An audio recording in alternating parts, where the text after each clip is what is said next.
avocat nanga Yesu yoleyo nelakanga ofana. Nous bénissons d'abord le Seigneur qui nous a donné l'opportunité d'être avec vous aujourd'hui pour partager la parole. Et ma prière est que le Seigneur vous comble de sa grâce et de sa bonté. Et que Dieu multiplie en votre faveur toutes les bonnes choses. Que le Seigneur vous garde donc, qu'il vous protège. J'ai décidé de faire cette émission en réaction à l'émission tenue par ma bien-aimée sœur Esther Safi Abigail, où je n'ai pas apprécié, je n'ai pas aimé la manière dont le bien-aimé, le prophète Joseph Nzembele a parlé, parce que j'ai trouvé qu'il y avait beaucoup d'imprécisions, il y avait beaucoup d'erreurs. Voilà pourquoi, donc, en tant que ministre de la parole, il est de mon devoir de pouvoir m'élever et de pouvoir parler. Nous parlerons donc des assemblées de saints et nous parlerons de l'évangile éternel. Vous savez, frère, quand le Philistin Goliath s'est levé contre les enfants d'Israël, David ne pouvait pas se taire. Donc, quand un incirconcis se permet d'insulter l'armée de l'Éternel, je pèse mes mots, un véritable enfant de Dieu ne peut pas se taire. Et le ministre ne peut pas se taire. Vous savez la différence qu'il y a ici, c'est que j'en parlerai dans la doctrine. Dans la doctrine, frère, les frères, ils ne se battent pas. Les frères ne viennent pas sur la place publique pour se donner le coup. C'est la doctrine. Mais quand un Philistin s'élève contre un enfant de Dieu, il va de soi, frère, que David doit sortir du rang pour se poser la question, mais qui est donc cet homme qui insulte l'armée de l'Éternel? Voilà pourquoi je suis sorti de mon terroir. Parce que je trouve que celui qui parle en notre nom, il n'a pas qualité de parler. J'aurais bien voulu qu'il nous rencontre dans la compréhension et dans la saisie des Écritures. Qu'il nous rencontre là, ça aurait été une bonne chose. Malheureusement, il ne nous a pas rencontrés dans la compréhension et dans la saisie des Écritures. Voilà pourquoi je vais commencer par apporter la correction et la précision. Frère, j'ai toujours dit ceci. Vous savez, citer une écriture n'est pas un problème. Tout le monde peut citer des écritures. Tu peux avancer 1000, 40 000, 50 000 écritures. Ce n'est pas un problème. Le problème, c'est de quelle manière, après avoir jeté l'écriture, comment tu vas aller la toucher.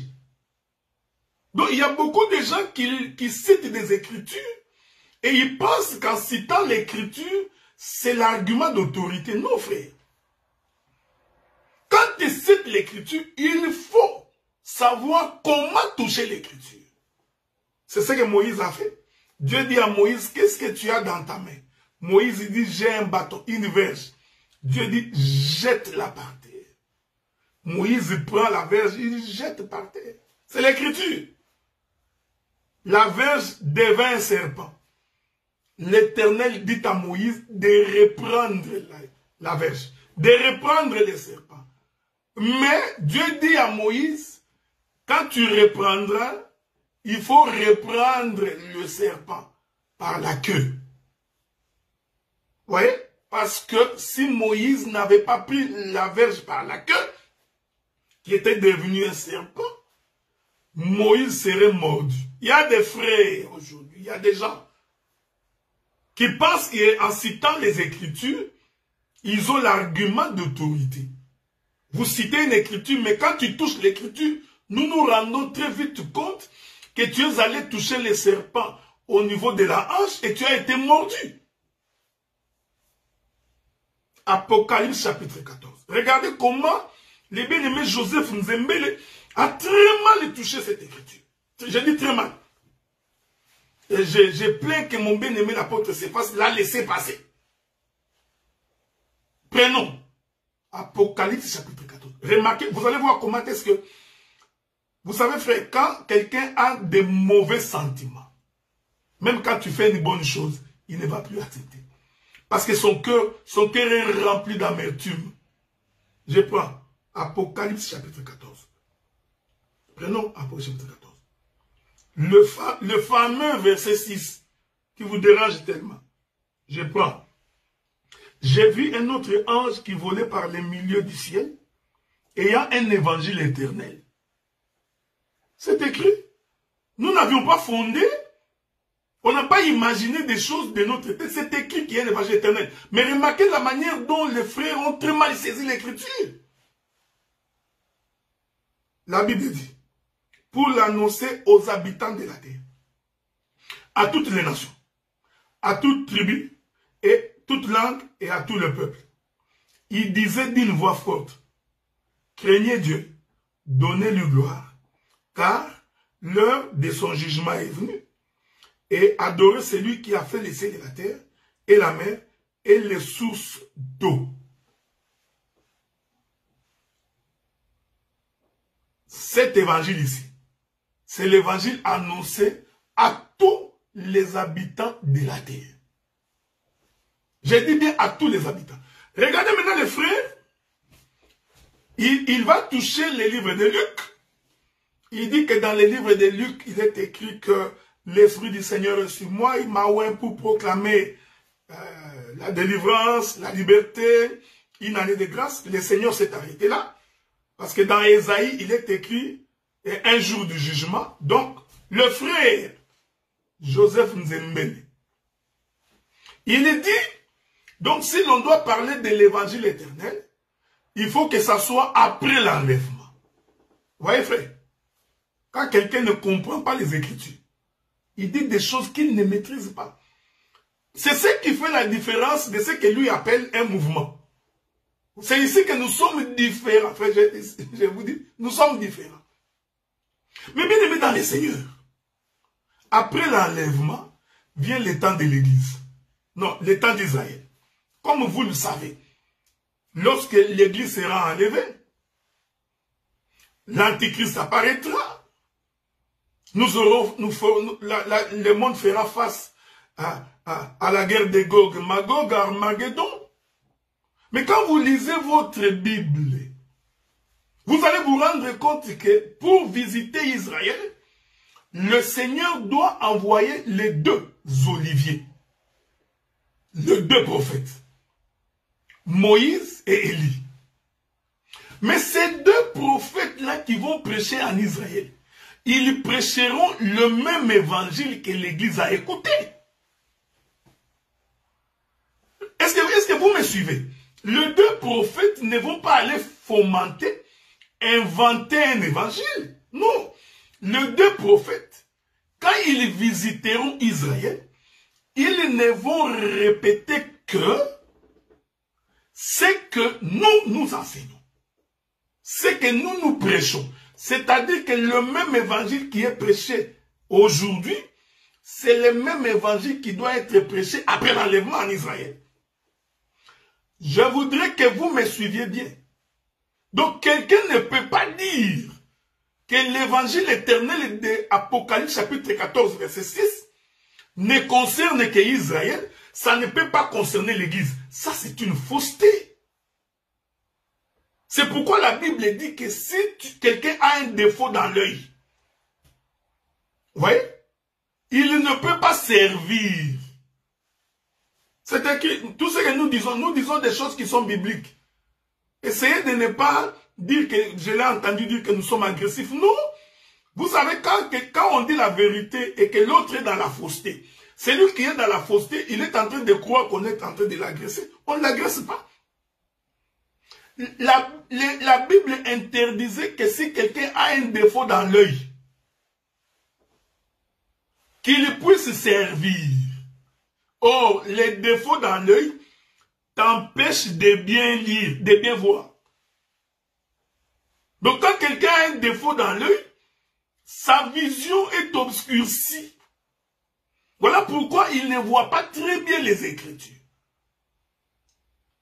Donc, Apocalypse chapitre 14, verset 6, cette écriture-là commence d'abord par le temps de l'Église. Parce que, au temps d'Israël,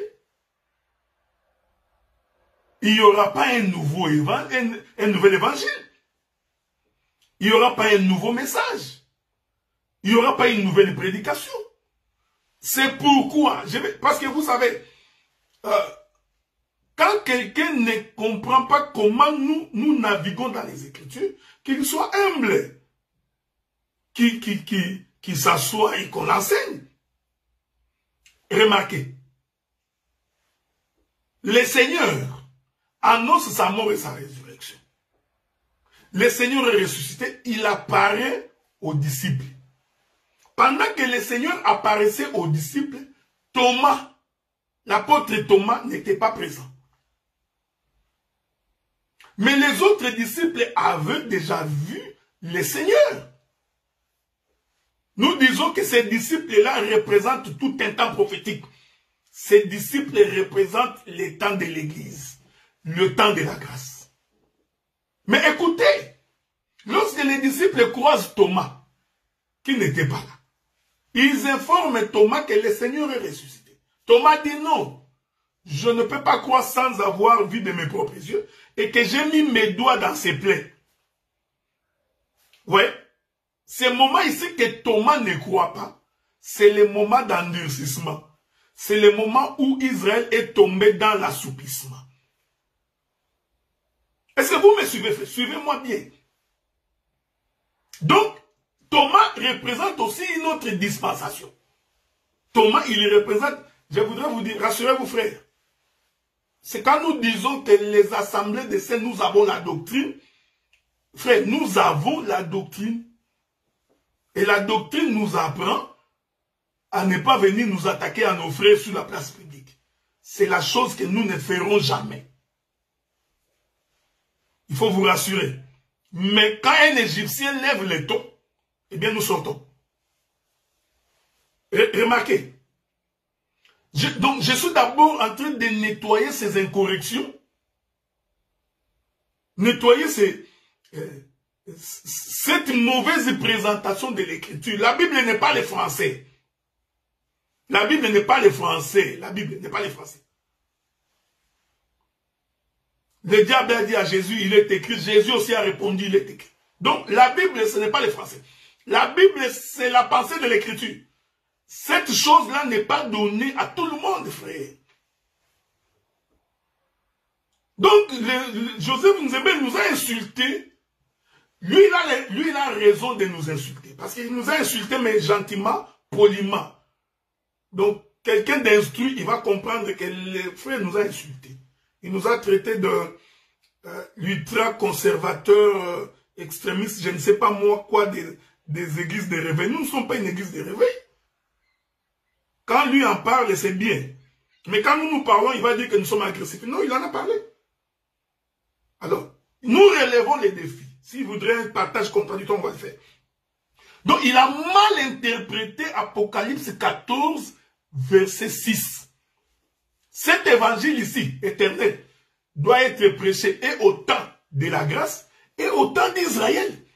Israël ne peut pas écouter autre chose. Je venais pour dire Donc Thomas est une dispensation qui ne croit pas quand on lui apporte la nouvelle que Jésus est ressuscité.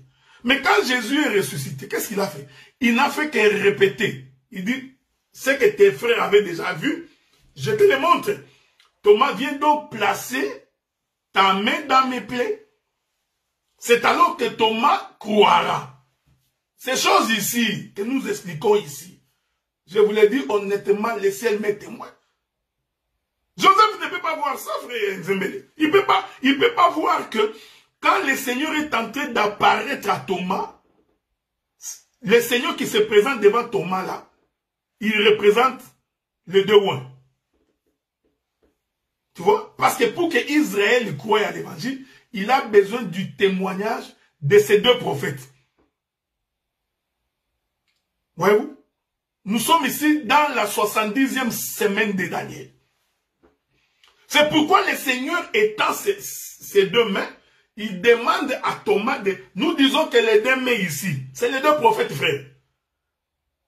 Je vais prendre encore d'autres exemples parce que c'est important pour que les gens comprennent ces choses. Donc ici, nous ne sommes ni agressifs, mais nous disons des choses dans l'exactitude. Frères bien-aimés, les choses de Dieu, nous ne faisons pas l'écuménisme. Il faut que nous aimions comprendre que dans les choses de Dieu, l'écuménisme est prohibé.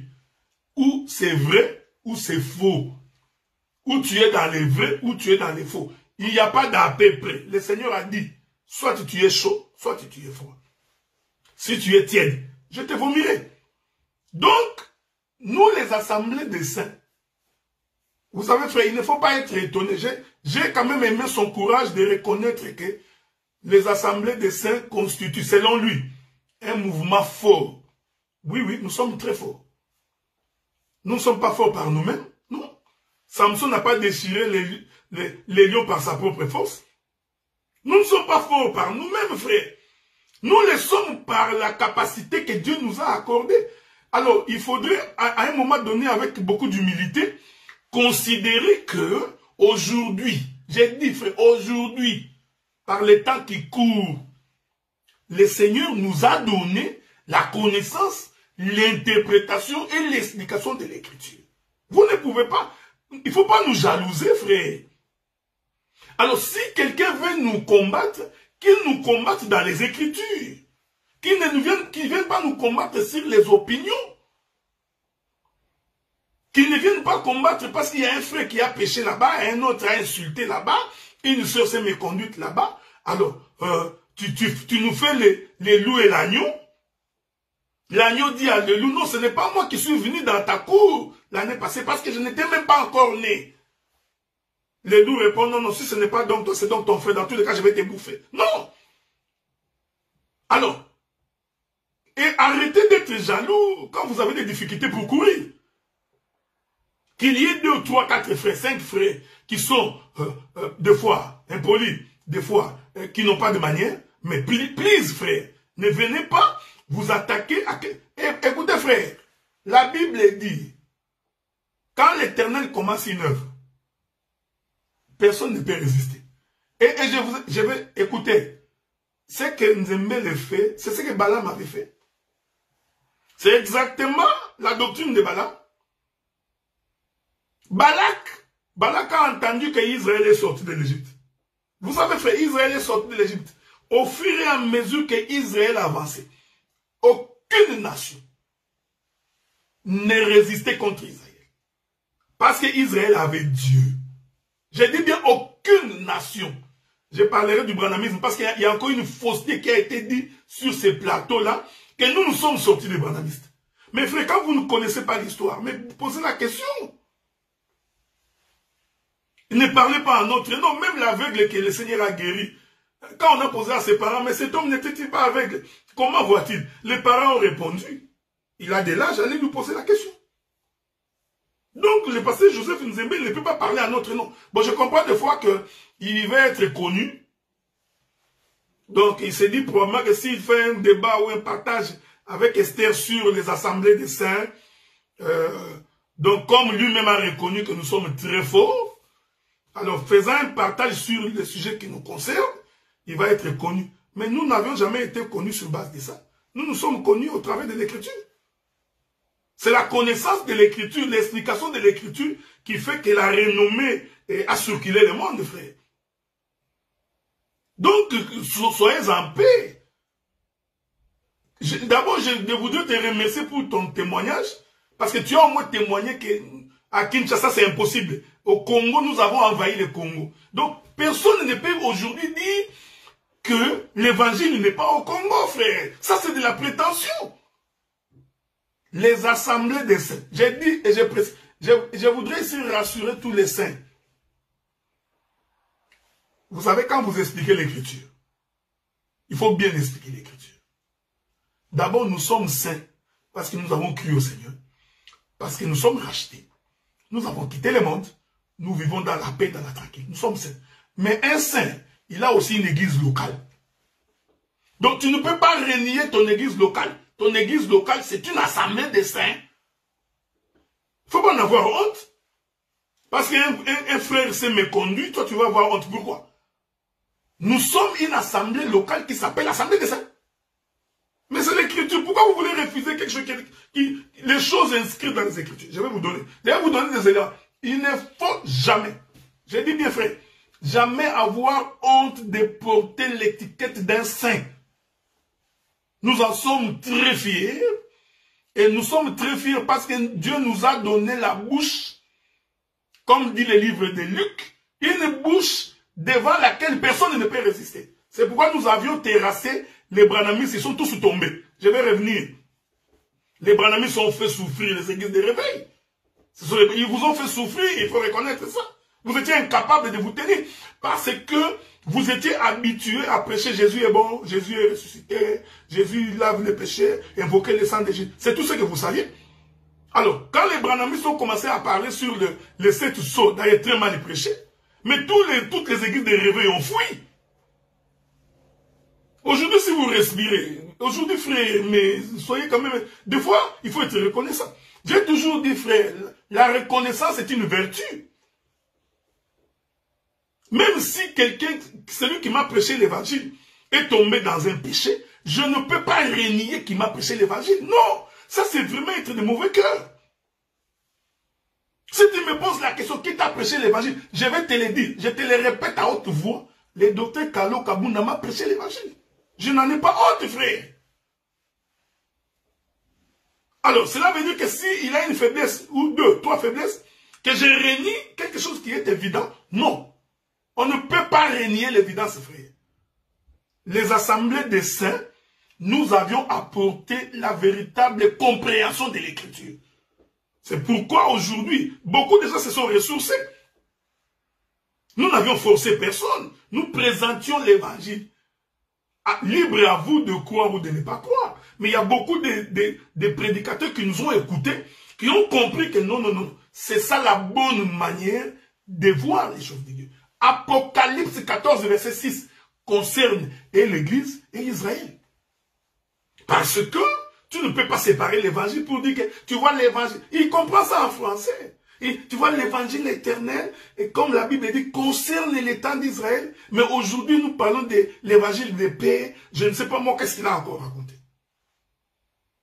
Mais comment Israël peut écouter un évangile qui est contraire à ce que nous avons écouté? Mais ils ne seront pas sauvés.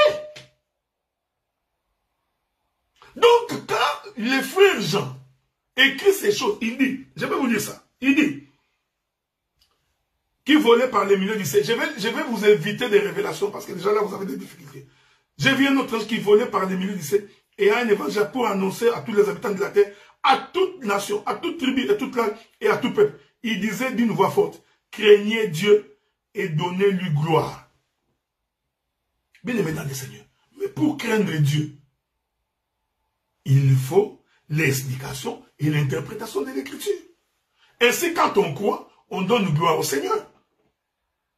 Mais Israël va attendre que nous partions comme ça. Il faut lire le livre de Zacharie. La Bible dit que le Seigneur apparaîtra dans la maison d'Israël. Meurtri, frappé. Alors ses frères vont lui poser la question. Qui t'a donc fait ça? Qui t'a donc fait ça? il dira, ce sont les fils de mon père. Et Israël va se repentir. Il se repent de quoi? Mais il se repent de l'œuvre de la croix. Donc, le même évangile qui nous est prêché aujourd'hui, c'est le même évangile qui va être prêché en Israël. C'est ce que nous appelons l'évangile éternel. Maintenant, quand nous disons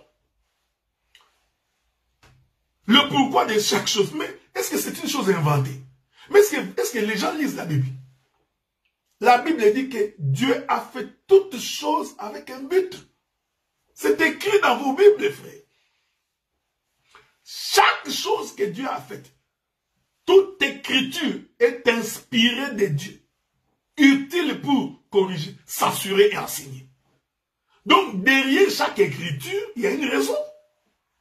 Ce n'est pas nous qui inventons ces choses, bien aimés dans les Seigneurs. Ce n'est pas une invention. Derrière toute écriture, il y a une instruction, il y a une censure et il y a un enseignement pour corriger. C'est ce que nous appelons le pourquoi. Pourquoi Dieu a-t-il fait ça? C'est conformément à l'écriture qui dit que Dieu fait chaque chose avec un but. En quoi ça peut déranger? En quoi ça dérange? En quoi ça pourrait déranger? Donc, l'évangile éternel, que cela ne vous déplaise, mais nous voyons que ça vous déplaise juste par haine ou par jalousie. Je ne vois pas pourquoi ça devrait vous déranger. C'est écrit dans la Bible. Tu peux t'en approprier si tu veux. Qui t'a empêché? Tu peux t'en approprier, prends le terme. C'est écrit dans vos Bibles. C'est l'évangile éternel. C'est cet évangile qui a quitté. C'est tout un homme. Là encore, ça va être difficile pour vous. L'évangile, c'est tout un homme qui a quitté l'éternité, qui est rentré dans les temps et qui rentre dans les temps. Je vous ai toujours dit ceci, frère. Un jaloux jette toujours les regards sur l'offrande de son frère. Quand tu vois quelqu'un qui a les regards tout le temps sur l'offrande de son frère, c'est un jaloux. Ça n'a pas commencé aujourd'hui. Caïn et Abel sont en train d'offrir. Caïn regarde l'offrande d'Abel, il voit qu'il a été exaucé. Ça l'énerve. La jalousie commence. Nous sommes une bénédiction pour le corps de Christ. Nous n'avons pas honte de le dire. Nous, les assemblées des saints, nous sommes une bénédiction pour le corps du Christ. C'est une promesse. Je vais vous lire la promesse. Peut-être que les gens ignorent cette promesse-là. C'est comme ça qu'il parle comme ça. Laissez-moi vous trouver cette promesse-là. Ok? Avec votre permission, je vais vous trouver la promesse. Ce sont des choses qui sont dans la Bible. C'est une promesse. Tu ne peux pas renier une promesse de Dieu. Attendez. Je ne sais pas si je vous trouverai l'écriture. Il y a des faits. Vous savez, je profiterai pour dire des choses que j'ai des choses à dire ici. C'est une promesse que le Seigneur a faite. Et la promesse, on ne peut pas la refuser. Nous prenons Daniel chapitre 12. C'est que nous vivons, quand tu lis les signes des temps, tu vas te rendre compte que nous nous approchons vers la fin. Daniel chapitre 12. Je vais lire pour toi. À partir du verset... Laissez-moi commencer par le verset 2. Plusieurs de ceux qui dorment dans la poussière de la terre se réveilleront les uns pour la vie éternelle et les autres pour l'opprobre et pour la honte éternelle. Ceux qui auront été intelligents brilleront comme la splendeur du ciel.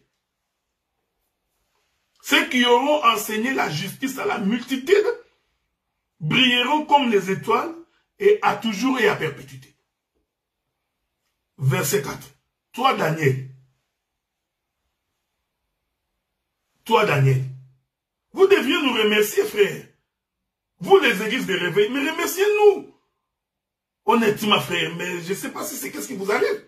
Remerciez-nous parce que grâce à nous, vous avez augmenté votre connaissance. Quand j'ai dit nous, des fois, tu vas encore dire que c'est de l'orgueil. Quand nous disons nous ici, nous voulons dire nous avec le Saint-Esprit.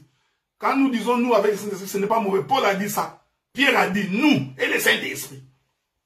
On ne peut pas refuser de dire nous. Nous, C'est une écriture, il a dit nous et le Saint-Esprit. Nous et le Saint-Esprit, frère. Il dit ceci. Toi, Daniel, tiens secrète ces paroles. Scelle les livres jusqu'au temps de la fin. Plusieurs la liront. Et la connaissance augmentera. Nous sommes au temps où la connaissance est en train d'augmenter. Vous allez voir que quand la connaissance augmente, c'est aussi en fonction de la génération.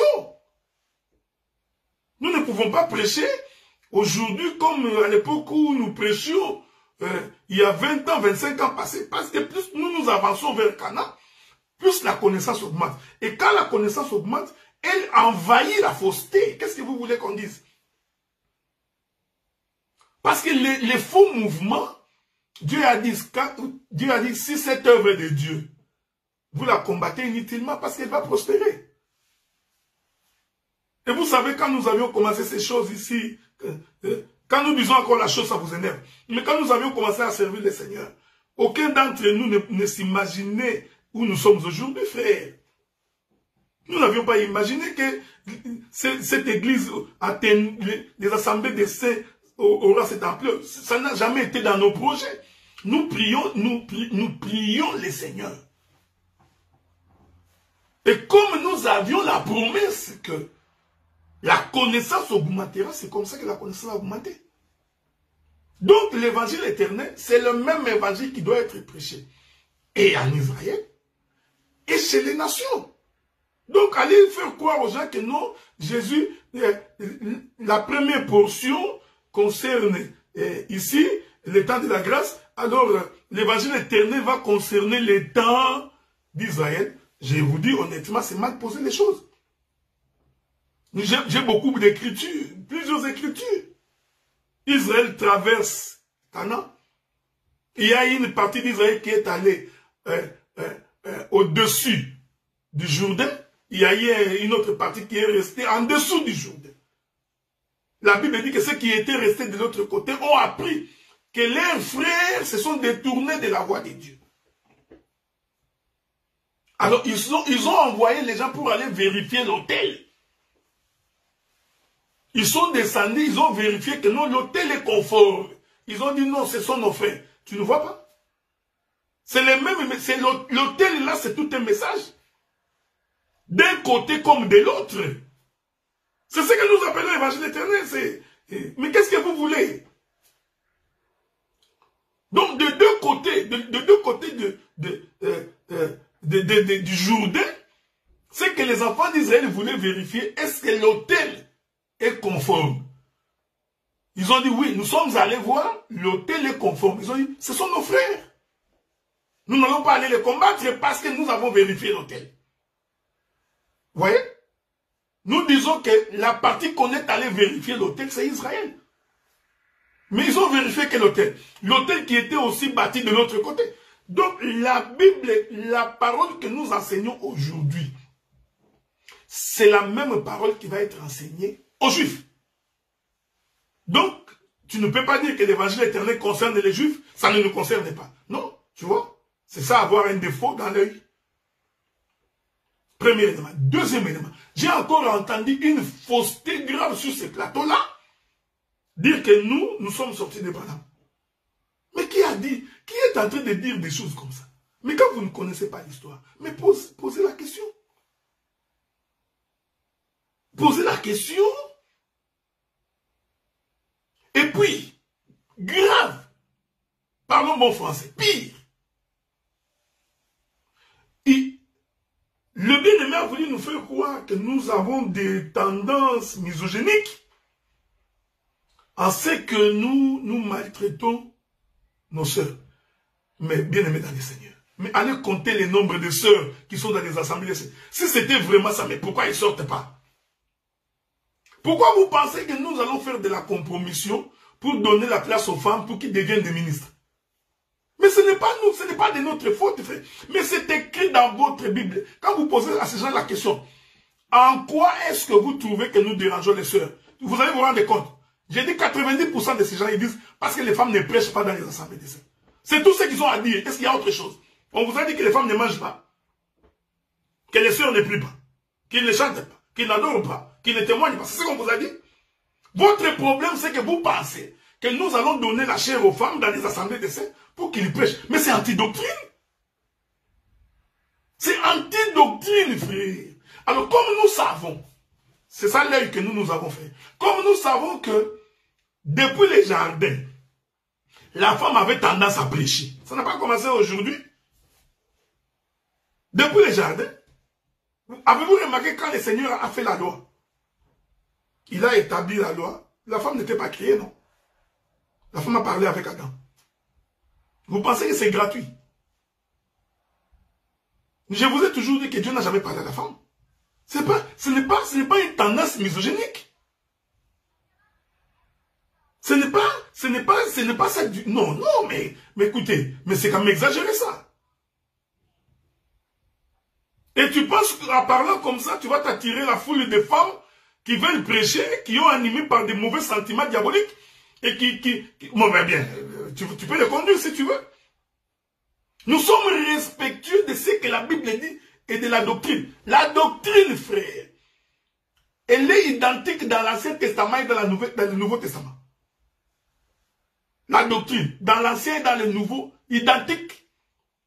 Alors, quand on n'a pas l'œil, eh bien, on va dire que nous sommes en train de... C'était faux.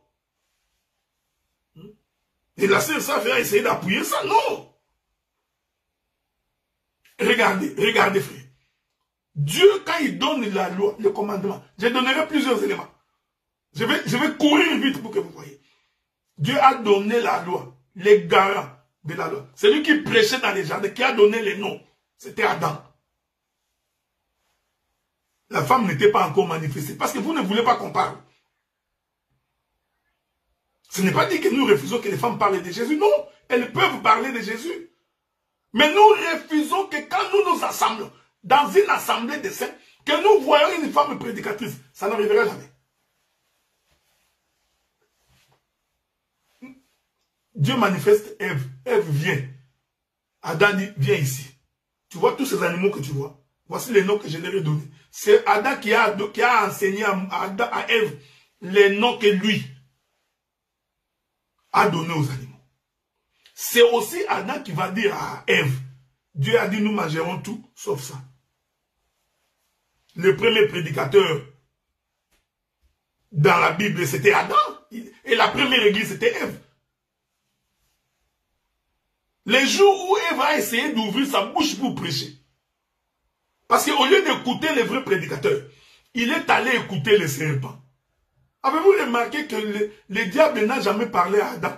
Parce qu'il savait qu'Adam ne peut pas l'écouter. Il savait. Celui qui a la doctrine, il sait qu'on n'écoute pas une femme, frère. C'est la doctrine. C'est ce que la Bible dit. Ce n'est pas nous. Pourquoi vous voulez nous inventer? Même si ce que nous disons, vous l'avez trouvé chez les branhamistes, mais là n'est pas la question.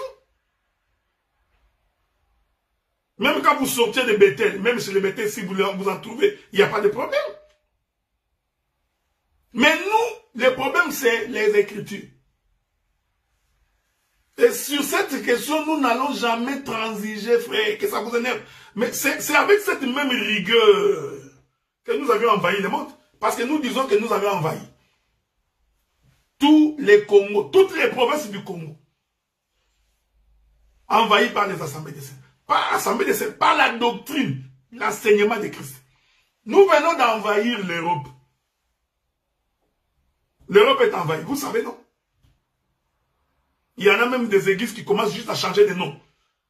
Parce qu'il a compris que non, on ne peut pas rester là. Il change de nom. Nous sommes en train d'envahir l'Amérique. C'est une promesse. Nous ne le faisons pas par notre propre effort. Nous prêchons comme vous prêchez. Alors il faut vous poser la question, mais pourquoi les gens suivent ce que nous disons? Et ne suivent pas ce que vous racontez? Mais c'est parce qu'ils se rendent compte que votre manière de présenter les choses n'est pas si bonne. Nous, je vais ajouter, ne viens pas, tu vois, Déborah était prophétesse, parce que tu confonds les ministères prophétiques et les dons de prophétie. Est-ce que nous, avons-nous refusé qu'il y ait des femmes prophétesses dans les assemblées de saints? Qui a refusé? Vous pensez que nous n'avons pas de femmes qui prophétisent dans les assemblées? Il y en a plusieurs. Mais écoutez, frère, parce que nous sommes respectueux de la doctrine, que tout se fasse selon l'analogie de la foi. Ce n'est pas parce que tu as un don de prophétie, une sœur, que ça te donne le droit de commencer à diriger les gens. Je précise, frère, les assemblées des saints sont une bénédiction. Et vous le savez, dans vos forts intérieurs. Vous le savez.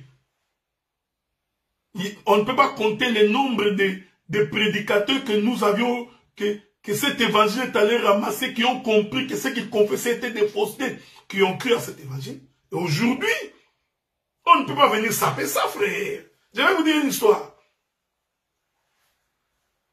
Vous savez, un jour, David a péché contre Dieu. Dieu pose la question à David, il dit, David, tu vas choisir la punition. Ou c'est moi qui te frappe, ou je t'envoie chez les Philistins. David était un prophète. David a compris que Dieu, tu ne peux pas m'envoyer chez les Philistins. Non. Donc un Philistin ne peut pas venir corriger un juif.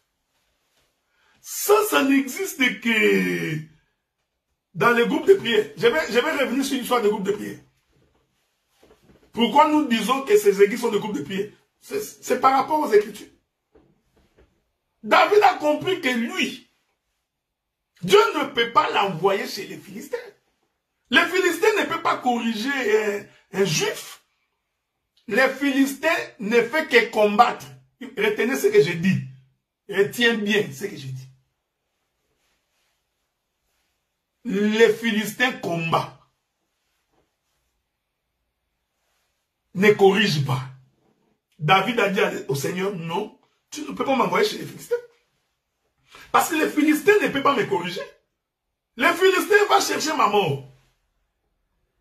Je préfère que toi, le Seigneur, que tu puisses me frapper. Vous voyez, je vais balancer la nuée. Laissez-moi balancer la nuée. Regardez, frère. Donc, un Philistin ne peut pas se tenir debout et dire qu'il va nous corriger, nous. C'est comme si nous ne voyons pas. C'est anti-doctrine. Tu ne t'associes pas avec un Philistin pour tuer ton frère. David dit, ô Éternel, je préfère que toi, tu puisses me frapper. Donc, c'est pourquoi nous disons, les frères se corrigent à l'intérieur de la maison. Parce que la main de Dieu qui corrige David, c'est le ministère. Vous voyez? Là, je sais que tu vas me donner l'écriture qui dit, voilà, la Bible dit que Dieu a mis tout autour des enfants d'Israël, cette nation, quand Israël voulait sortir, donc les nations ne venaient pas corriger, les nations venaient pour combattre. Mais je préfère ne pas prendre des altitudes, parce que les gens ont beaucoup de difficultés pour nous comprendre. Parce qu'en fait, le peuple, les nations que Dieu a mis tout autour d'Israël, pour que chaque fois qu'Israël veut se détourner de sa voie, que ces nations viennent les remettre sur le chemin. Ici, ces nations-là, c'est la main de l'Éternel. Mais c'est sûr que tu ne comprendras pas ces choses. Donc, nous précisons pour dire que les assemblées de saints sont une bénédiction. Et nous sommes, frères, c'est que nous disons, frères, nous avons les témoignages. Maintenant, je dis bien, quand tu crois à l'évangile vrai, tu as la bonne interprétation de l'écriture. Tu es un homme qui craint le Seigneur, qui vit en dehors du péché. Aucun pouvoir de l'ennemi ne peut résister contre toi. Combattre les assemblées de saints, tu finiras par tomber. Parce que nous ne sommes pas une secte. Bon, d'ailleurs, frère, d'ailleurs. Est-ce que quand on dit qu'on est une secte, c'est mauvais? Attends, je vais vous trouver l'écriture. Il y a des gens qui pensent que quand il dit un mot, ça va nous énerver, nous allons perdre le contrôle. Attendez. Il faut pas. Je crois que probablement que si on le définit en français, bon, c'est normal parce qu'il est défini en français. Attendez, je vais vous donner une bonne écriture. Une bonne écriture. Non. Nous disons ceci, frère, parce qu'à un moment donné, on se rend compte que les gens commencent à oublier très vite. Il ne faut pas oublier très vite, frère. Je vais vous lire deux, trois écritures. Actes des Apôtres, chapitre 24, verset 5. Prenons ça. Nous avons trouvé cet homme qui est une peste, qui excite des divisions parmi tous les juifs du monde, qui est le chef de la secte des Nazaréens. Et ça a commencé aujourd'hui. Et ça a commencé aujourd'hui. Que l'on dise à ceux qui sont dans la vérité qu'ils sont une secte. Est-ce que vous pensez que c'est étonnant? Pourquoi est-ce que les apôtres dérangeaient les autres? Parce que les apôtres avaient la vérité et étaient dans la fausseté. C'est comme ça qu'ils l'ont traité de secte. Je vais encore t'ajouter une autre écriture. Actes des Apôtres, chapitre 24, verset 14. Je t'avoue, bien que je sers les dieux de mes pères, selon la voie qu'ils appellent une secte, croyant tout est écrit dans la loi et dans les prophètes. Je t'ajoute une autre écriture. Actes des Apôtres, chapitre 28, verset 22. Mais nous voudrions apprendre de toi ce que tu penses, car nous savons que cette secte rencontre partout de l'opposition. Vous savez, frère, généralement, ceux qui sont dans les faux, quand vous vous écartez pour les faire comprendre qu'ils sont dans les faux, et ils vous traitent de secte. Maintenant, frère, pourquoi les gens voudraient que nous soyons gentils face à des gens qui refusent de croire à la vérité? Nous ne sommes pas impolis, on est polis. Mais nous réfutons les contradicteurs, les fronts des diamants. Nous réfutons en démontrant que vous êtes dans les faux. Frère, il faut faire attention, parce que si vous ne faites pas attention, nous risquons de tomber dans l'écuménisme. Croire que nous sommes tous pareils. Nous prions tous le même Dieu. Nous servons tous le même Dieu. Ce n'est pas parce que quelqu'un dit le nom de Jésus dans sa bouche qu'il est votre frère. Ce n'est pas parce qu'on dit qu'il est pasteur, prophète, docteur qu'il est nécessairement notre frère. Non, vous risquez de tomber dans l'écuménisme. Quand quelqu'un s'attribue, j'ai été très étonné des propos que j'ai entendus. Le frère dit, le frère Joseph Nzembele, il dit, oh, dans les assemblées des saints, on minimise les pasteurs, on glorifie les docteurs et les prophètes. Mais frère bien-aimé, voilà moi, mais je ne sais pas, est-ce qu'on peut me donner un verre d'eau? Mais c'est quoi cette histoire? Quand quelqu'un ne comprend pas l'exercice ministériel, il ne comprend pas l'exercice ministériel, il ne sait pas quel est le rôle du pasteur, quel est le rôle du docteur, du prophète. Il va dire des choses comme ça. Il va dire des choses qui énervent la doctrine, frère. Car il ne comprend pas l'exercice pastoral. Vous savez, frère, quand vous allez dans un champ de combat, Dieu n'est pas fou. Dieu fait des choses avec ordre, frère. Quand Israël voulait sortir au combat, Israël ne prenait pas tous les hommes. Israël prenait les habiles, ceux qui sont exercés au combat. Donc nous comprenons que dans les camps d'Israël, il y avait des hommes adultes, mais quand il s'agissait du combat, on leur disait non, vous attendez.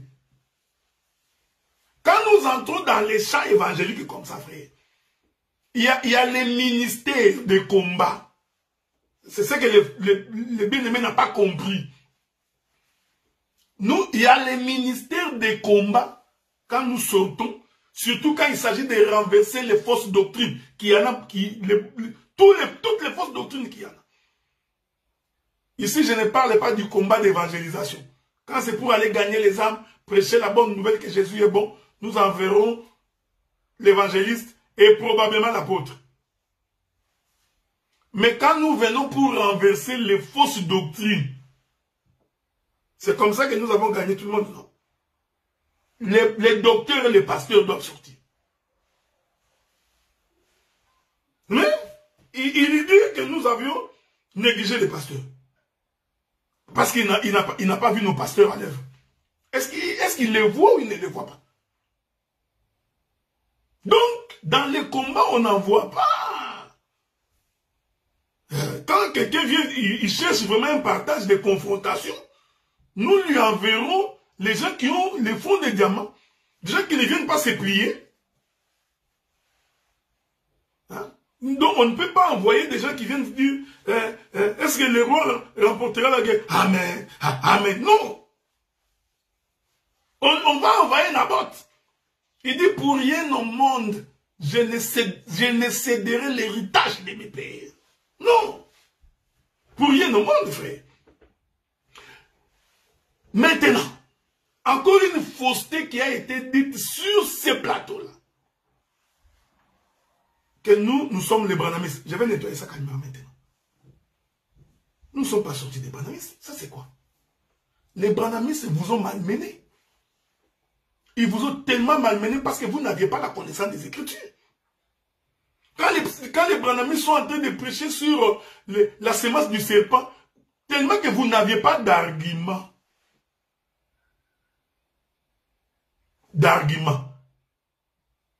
Ils vous ont tellement malmené, ils vous ont poussé jusqu'à votre dernier retranchement. Nous avions eu pitié de vous. Aujourd'hui, les branhamistes sont incapables de parler avec nous.